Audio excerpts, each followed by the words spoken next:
국회가 정보방송통신위원회는 AI라든가 우리나라 과학기술에 선몰두에 되는데 주에 잘못 잡혀 있습니다. 어제 국회의장이 아주 중대한 제안을 했습니다.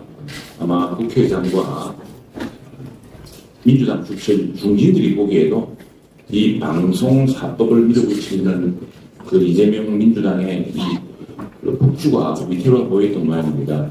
민주당의 현명한 판단을 바랍니다. 이 가짜뉴스란 말은 참 어떻게 보자면은 정확히 말하면 허위 조작 뉴스입니다. 가짜뉴스란 것은 이게 지난번에 21대 국회에서도 언론중재법 개정안 때 큰 논란이 되었습니다만 정확하게 말하면 허위 조작 뉴스입니다. 허위인 줄 알면서 조작해서 어떤 정치적 목적을 또 개인적 이득을 취하려는 아주 나쁜 민주주의를 정말 위협하는 겁니다. 자유시민 안전을 위협하고 자유민주주의를 위협하는 말하자면 낙엽지뢰 같은 것이고 저는 정말 발목지뢰 같은 거라 생각합니다.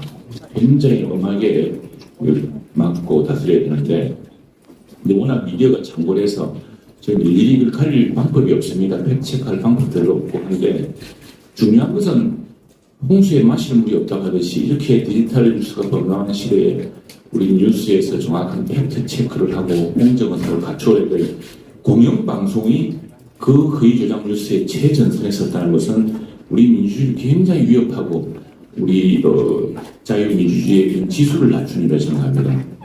요즘 자주 인용하는 로이터 저널리즘 리포트를 보시면은 그거 다 읽어보셔야 돼요. 읽어보시면은 제일 첫 페이지에 로이터 저널리즘이 조사하는 40여 개국의 국가 중에서 대한민국이 이 언론의 신뢰성, 공정성에서 꼴찌 수준이라는 나와 있습니다. 이게 왜 그러냐? 영문에 이렇게 나와 있습니다. Concept like fairness. 공정성이 부족하다는 겁니다. 공정성은 무엇이냐?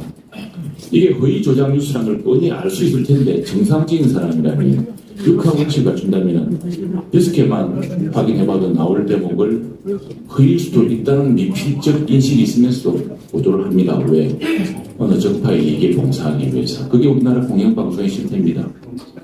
특히 대통령 선거 때 우리가 이해창 후보가 두 차례 낙선했던 대통령 선거 때 보면은 김대엽이라고 천하의 사기꾼이 2번 등장합니다. 이 사람 사기꾼으로 처벌됐습니다.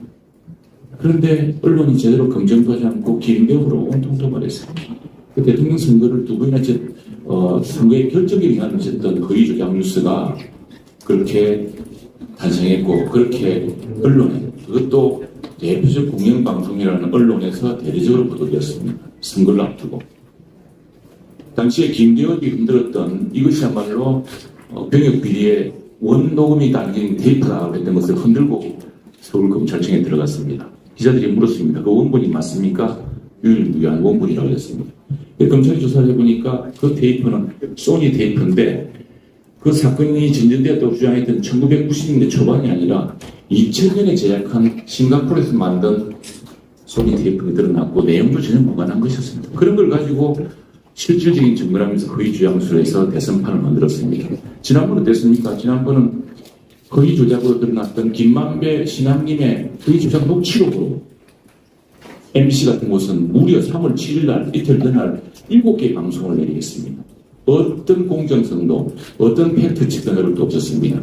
이제 공영방송이 이 같은 언필친 공영방송이 정말 대한민국 민주주의를 흔드는 목함지뢰 같은 게 되었습니다. 그래서 거의 조작 뉴스도 다시 건져내야 되고 전 사회적으로 그걸 일일이 가리기 위해서 힘들지만 특히 공영방송, 특히 지상파를 쓰는 국가의 공공재산인 지상파를 쓰는 공영방송은 정말 거의 조작 뉴스를 철저히 가려내어서 공정한 국민 여론을 조성하는 데 앞장서야 될 것이고 우리 국민의힘은 그를 위해서 노력할 것입니다. 어제 국회의장이 걱정했던 그런 방송사법 악법에 대해서 우리는 이제 그 사태의 진실을 깨닫고 좀 전향적인 입장을 취했으면 좋겠습니다. 고맙습니다.